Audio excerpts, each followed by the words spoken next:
Greetings, Deep Dive Podcast listeners. This is your boy, Sam Orum, coming at you with another episode of the Deep Dive Podcast. Man, tonight's episode is going to be brief, but it's going to be important. I can't wait to kind of jump into the topic a little bit. But before I do so, those of you who are joining us for the very first time on the Deep Dive Podcast, welcome. Welcome you to the Deep Dive Podcast. We have a lot of fun here with our podcast. We're originating in over 170 countries around the world. We're excited about that. We have friends and interactions with people all over the globe. It's a lot of fun. Those of you who are our normal listeners, I thank you every single week because it's important for us to acknowledge what you're doing, taking time out of your busy schedule to listen either live or listen to the replay of the podcast. So thank you so very much.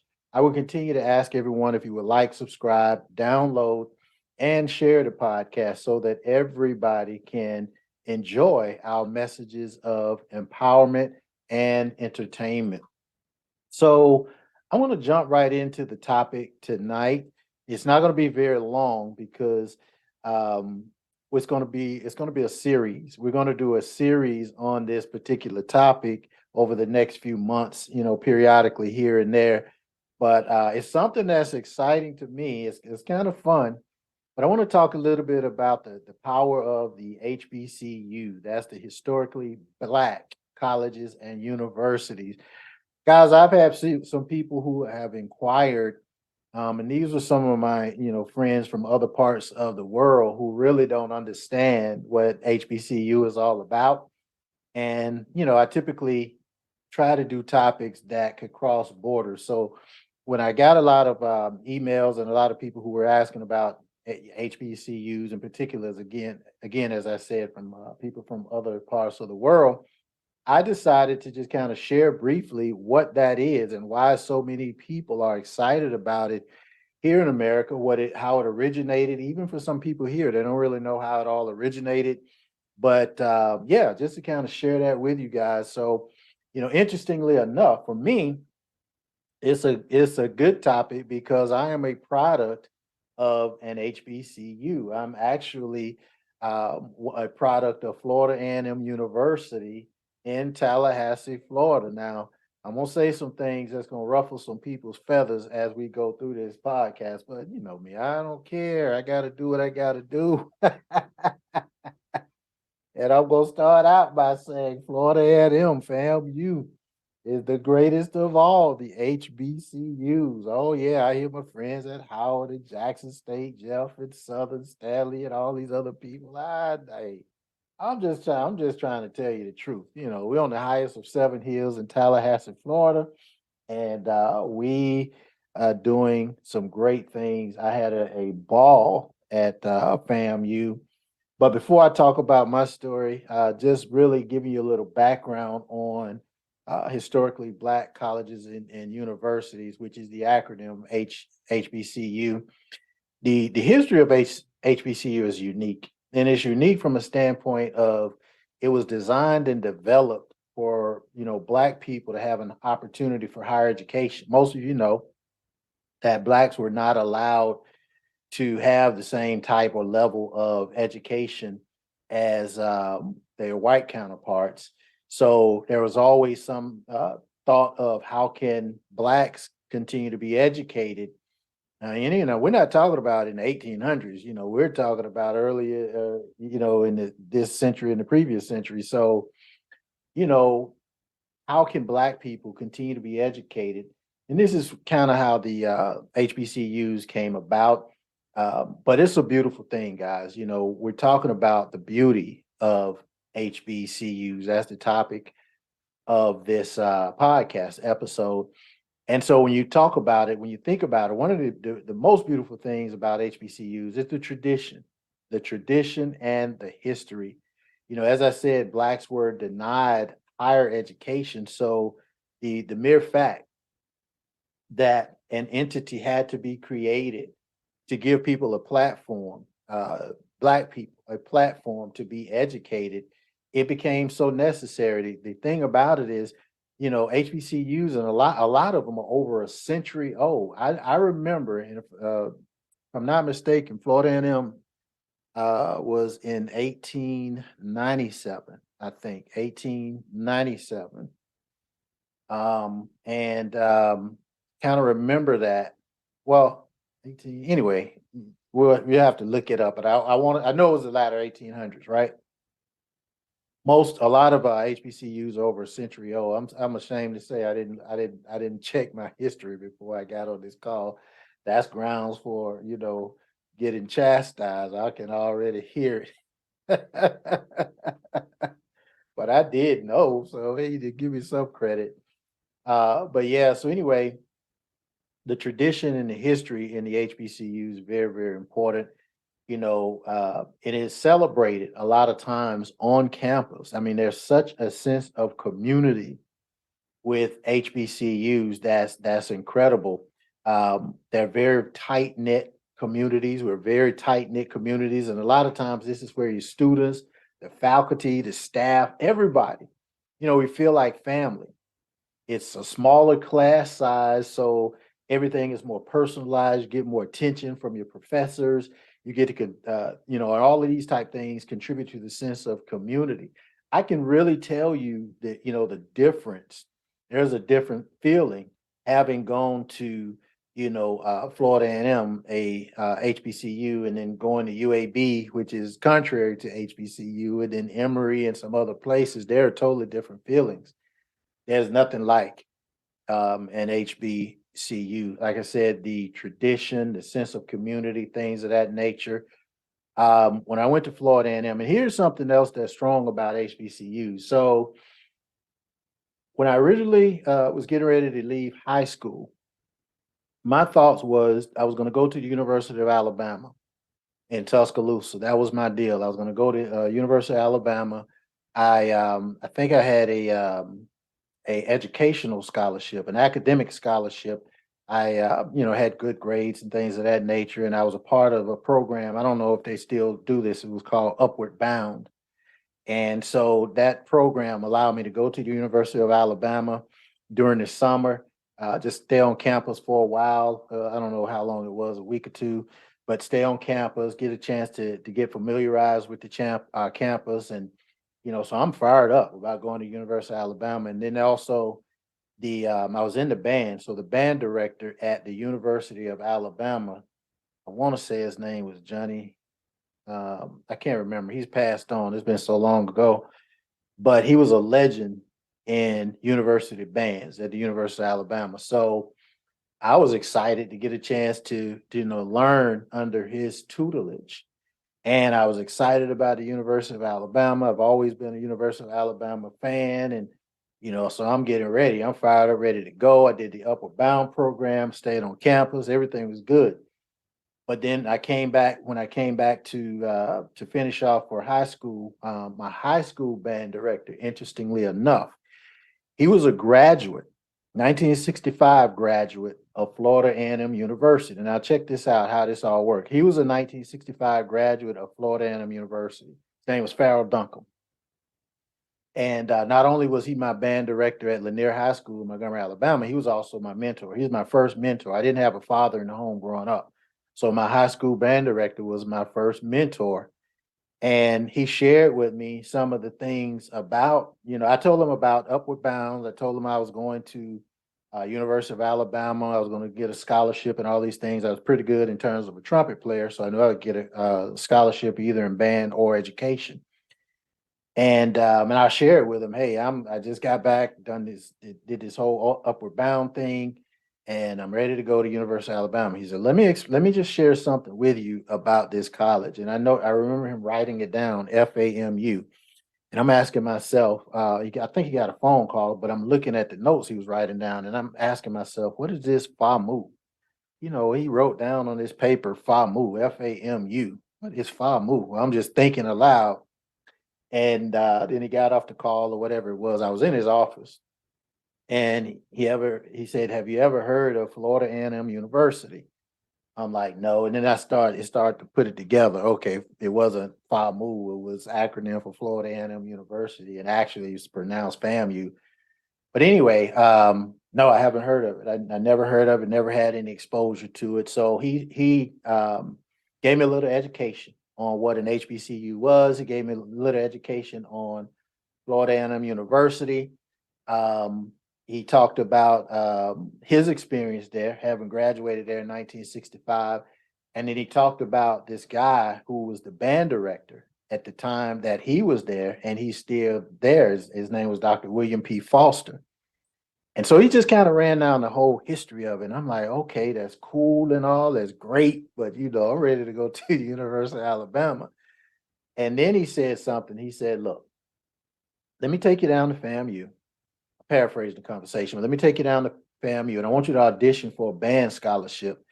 And we'll go from there. Let's see what happens. So long story short, he drove me down to FAMU from Montgomery. Now, mind you, think about this. This is like a 4-hour drive. Think about your educator, your teacher, taking the time out of his schedule to drive you 4 hours, to his alma mater. So he drove me down, and I auditioned for a band scholarship at Florida A&M University. I didn't know anything about the band. I didn't know any of this kind of stuff. So, but I'm just like, okay, if I can get a scholarship, they can pay. It's out of state. That's great.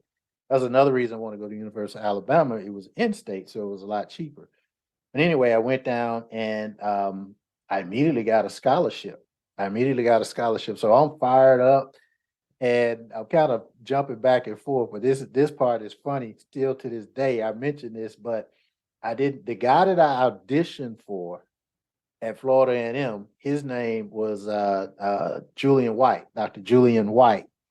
And Dr. White said I got this scholarship, and I'm just excited, right?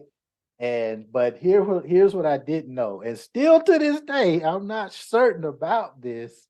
I kind of tease him about it, but I'm still not certain about this. I found out later that Dr. Julian White and my mentor, Farrah Duncombe, they both graduated in 1965. They were good buddies. They were good friends. I think they were in the band together. I know they were in the band together, right, at FAMU. And they both studied under Dr. Foster. And so I often wondered, was I really good enough to get this scholarship, or was there some kind of wink, wink, nod, nod behind the curtain between these two former Florida A&M band buddies, Dr. White and Dr. Farrell Duncombe? I still don't know. And about a year or two ago, I was on Facebook, and I hit Dr. White up. He's since retired, but I hit Dr. White up. And I say, Doc, I've been wanting to ask you this for however many years it's been, right? I've been wanting to ask you this. So did I actually earn this scholarship, or was it a favor for your buddy? And he texted me back on the Facebook, Sam, you absolutely earned that scholarship. I'm still kind of taking it a little bit. I don't know, no, but I'll just have to take his word for it. But the power behind that story is the fact that my band director, again, who was my mentor, would take the time for me to drive me to FAMU, Florida A&M, to get a band scholarship. However, I got it. I got a full scholarship. I went to Florida A&M, and I started to understand the magnitude of what it is that I had my hand on. Remember, the topic of this particular podcast is the power of the HBCUs. It's the beauty of the HBCU. And I started to see the tradition. I started to see things that I had never seen in Alabama. They had a Black History Museum on campus, and I learned so many things that I never even knew existed, right? And then it was so much fun. And then by me getting into the band, I didn't know the tradition and the history of the Florida A&M University Marching 100 band. I didn't understand the legend that Dr. William P. Foster had become at Florida A&M University. And so once I started to get this, man, it became, it permeated my spirit. It permeated my soul. I did very well in the band. I was two-time president of FAMU band. If you know anything about the band, especially many years ago when I was in the band, it was the marchingest, dancingest band on the planet. It has been credited with all the tradition and the pomp and circumstance that you see with all the traditional Black college bands. Now, a lot of times we kid and joke with each other, but here's the truth of the matter. Most of the band directors that started traditions at historically Black college bands, they actually learned under the tutelage of Dr. William P. Foster, who was the band director for 100 years at Florida A&M, right? They learned. So there wasn't a sense of competition per se between the band directors in Florida A&M simply because these were quote unquote offsprings of Dr. Foster. I can give you so many names and so many bands and things of that nature, and all the traditions, even though a lot of people didn't know this, and we kind of kid around with each other's band, but that tradition came from Dr. William P. Foster, and it just kind of snowballed for many years, decades. In fact, these things are still a part of the Black band pageantry. These things were originated with Dr. Foster in the 60s, I think it was, early 60s, maybe in the late 50s, something like that. But once you understood, there's no competition. It's more family. It is more family. The fraternities and the sorority. Yeah, we talk a lot of trash, we talk a lot of junk, but at the end of the day, when you're out of the environment, these are your sisters and brothers, regardless of the fraternities, regardless of the sororities, regardless of the bands. Now when I look back and I see bands that historically have been great, the Gremlins of the world, the Tennessee States of the world, Jacksons and Southerns of the world. They used to call them the Sonic Boom. I think that was Jackson State. Whatever it was, I see beauty in all of them now. I didn't care about it then when I was at FAMU. It's like, look, y'all on one level, but we on a whole nother level, baby. We on a whole nother level. We used to tell them, y'all need a real band, just dial 1-800-FAMU band. We'll come a running. I know y'all need it. You still do. Dial a band. You want a real band. And then we had BCC. I think they call themselves BCU now, Bethune-Cookman. But when I was down there, it was BCC, and that stood for Bambling Country Chumps, BCC. That's what it was all about. They changed it to BCU. I'm just having fun with y'all guys. I have pride in everybody now, and I understand. And the point is, HBCUs is like a family, like your biological family. You got brothers and sisters, they'll argue, they'll fight, but you bet not mess with any of them, right? In 1987, I think it was 87, yeah, FAMU band won what's called the Sudler Award. And this is like the Heisman Trophy of college bands. And this is what separated FAMU band in all seriousness from all the other bands. It's like the Heisman Trophy of bands. This award was previously given, I think the previous couple of years went to University of Michigan and then Ohio State University and those type bands. We were, I know we were the first and still may be the only HBCU band to win the Sudler Trophy. That was something to be, that was amazing. That was amazing, guys. And, to have that kind of experience. And I say that because even in the midst of our competition, all of the HBCU bands around the country, they held that banner with pride even though FAMU won the Sutler Award, all HBCUs at the time had great pride in that award because it was one of us winning the Heisman Trophy of bands. And so we all took pride. So when we talk about the, strong sense of community with HBCUs, it's real.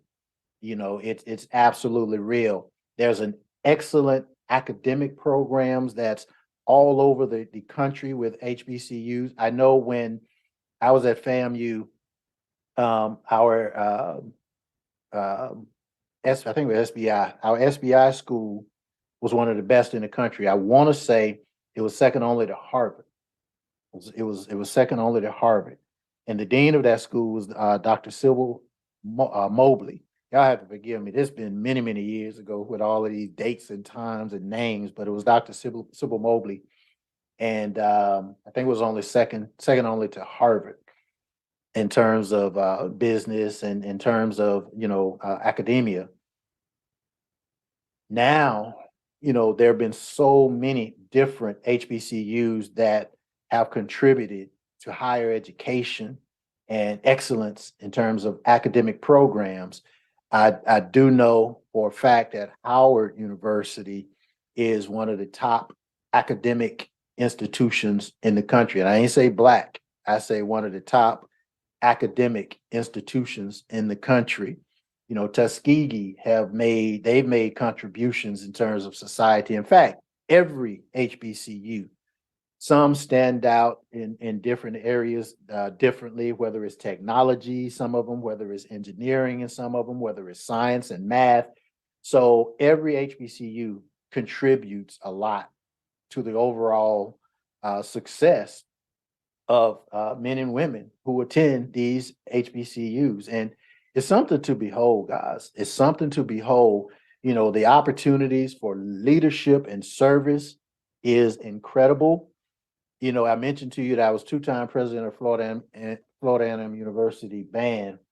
And I say that from a standpoint of it taught me leadership. It taught me leadership. See, when I went there, it was a dancing band. I wasn't a great dancer, but it taught me I had to learn because you talking about, strenuous. We worked harder than the football team. It was crazy.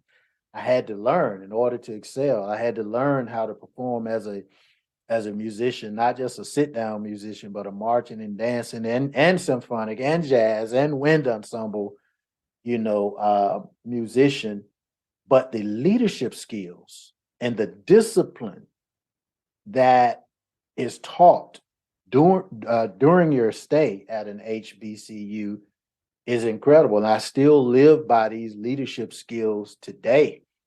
I step out on the patch. That's what we call the band field. When I first went to FAMU, they had this it started out grass, and about an hour later, after we got through marching on it, it was just a patch of dust and dirt. And I'm out there on the patch, freshman out there, we trying to get a feel for what's going on. And I'm just standing in attention. It's a military type environment. So I'm standing in attention. And, it's hot. Talking about Florida in the summertime, it's hot. And so I'm fanning gnats, right? I'm fanning gnats. Well, I'm about to call out one of he's a good friend of mine now. Well, I'm about to call him out. He's probably listening to this podcast. But there's a guy by the name of Ken Rigby. Ken Rigby, I know you're listening. You're down there in Florida somewhere, you're listening. Ken Rigby. Ken Rigby like cringe. That was my bad name. What band name? What are you doing? What are you doing? Like I'm fanning these gnats, sir. Don't you touch my gnats. Leave my gnats alone. These gnats got more hours on this patch than you. How dare you be out here messing with my gnats? I'm looking at Rigby like, what? Are you kidding me? These are just gnats. Don't touch my gnats. Leave my gnats alone. Until you get some hours on this patch, you don't mess with my gnats. Then they had this other guy, Carl Pender. Yeah, you listening to Carl Pender. He come over and he has a different kind of mannerism. He talks slowly and articulately and cringe. Are you messing with our gnats? These are our gnats. These gnats were here before you. I'm like, man, y'all got to be kidding me. What is wrong with this? What's wrong with y'all? Like Samaj say, what's wrong? What's wrong with you? But I learned discipline and I learned leadership. These guys were instilling discipline and leadership in me, even as a teenager. I was a teenager, and we kid about it. In fact, I saw both of these guys at a funeral last year, and we're good friends. Now they gave me a hard time, but we're good friends. I saw these guys, man. It was so good seeing them after so many years, but they instilled discipline, leadership skills, and characteristics that you typically don't get in traditional, and I say traditional type of schools that are non-HBCU. And as I mentioned, I've attended multiple universities and higher levels of education. It's just not the same. And so a lot of the skills and things that I developed, even using today as a leader, I learned those things at an HBCU. So an opportunity for leadership and service. You develop these leadership skills, you engage with the community. We were always engaged with the community. The dorms was right there on the campus, and then you got the food places on the campus. It was all good, man. Traditions, and a lot of times in the HBCUs, there's activism and social justice movements because we're very, very in tune to the things that's going to help advance our future. So, we engage with that all the time. And so it goes on and on and on, guys. But I felt compelled to just share with you not just my experience, and I say this, um, but I do want you guys to really understand this. We kid around with all these other HBCUs. I know, Jeff Landry and Stanley Doucette, they go at it all the time talking about Southern. Stanley went to Southern in Baton Rouge, and Jeff Landry went to Jackson State. And they going at it all the time. I don't really get into what we call in the South Jonesing. I don't really get into it because I'm one of those cats. I can't joke with you too long because then I'm gonna start getting mad. I get mad for real. So I just assume not I just assume not to get involved in the jonesing because at some point I'm gonna get mad, and you ain't supposed to get mad. It's supposed to be fun. But we do tease each other about this. But at the end of the day, I gotta say this as I close out. Having gone through that experience and met people in multiple fraternities, sororities, all types of HBCUs, big and small, I have a sense of pride for HBCUs. I have a sense of, as I said, community for every one of them. Yeah, we joke and tease around, but at the end of the day, you mess with one of us, you mess with all of us, and that's how we look at it. If anybody's considering attending an HBCU, you absolutely want to give it a shot. Give it a shot, man, because I'm telling you, these are things that you just, and the experience, the fun experience is something that you'll never forget. These guys and ladies that I met during my experience, they have been lifelong friends. Lifelong friends. I mean, still to this day. And I'm sure that everybody who attended an HBCU can attest to the fact you got lifelong friends. I'm talking about good friends, just good, solid people. So keep that in mind as you consider an HBCU. For those of you who are listening and asked and inquired in other parts of the world, what is all this thing about? I can sum it up into one word: community. It's about community. And so, overall, the beauty of the HBCUs lies with the rich history, with the strong sense of community, the commitment to supporting Black students, even white students. There were white students at FAMU. So, but, obviously the majority Black, but there were some white students there. Matter of fact, we had one in the band. I'm going to close out. We had one white guy in the band. He may be listening too, but because he was the only white guy, we called him Ink Spot. Ink Spot, because he was the only white guy in the band. Ink Spot, shout out to you, my brother, if you listening in. But yeah, excellent academic program opportunities, so forth and so on. I can talk forever about HBCUs and my experience, but I did want to just give you a tidbit on what it's all about and why I'm so excited about it. So anyway, thank you for joining me on this particular episode of the Deep Dive Podcast. I enjoyed this. I probably had more fun with this episode than even you guys, just getting a chance to reminisce with myself. I'll probably get some of my buddies and we'll do a podcast I had three other roommates. It was four of us at one point at FAMU. We called ourselves the Four Horsemen. It was Kenneth Parsons, Ed Thomas, and Wes Hawkins. They still there, my buddies. They may be listening in. Kenneth Parsons, he's in Orlando. Him and Ed. Ed Thomas in Orlando, and Wesley Hawkins, he's in Tallahassee, Florida. And I'm in Atlanta. So, but whenever we get together, boy, we have a good time. Can't tell you everything that we talk about because it's not appropriate for this type of environment. But shout out to the Four Horsemen. Shout out to my bandmates, my schoolmates, and everybody who attended HBCUs. So with that, guys, thank you for joining me on this particular episode of the Deep Dive Podcast. Remember to like, subscribe, download, and share. Share this message of empowerment. Share this message of the HBCUs, and just continue to support. Go to the website, thedeepdivepodcast.live, listening to previous episodes, and continue to share those as well. God bless each and every one of you, and I'll see you on the beaches of the world.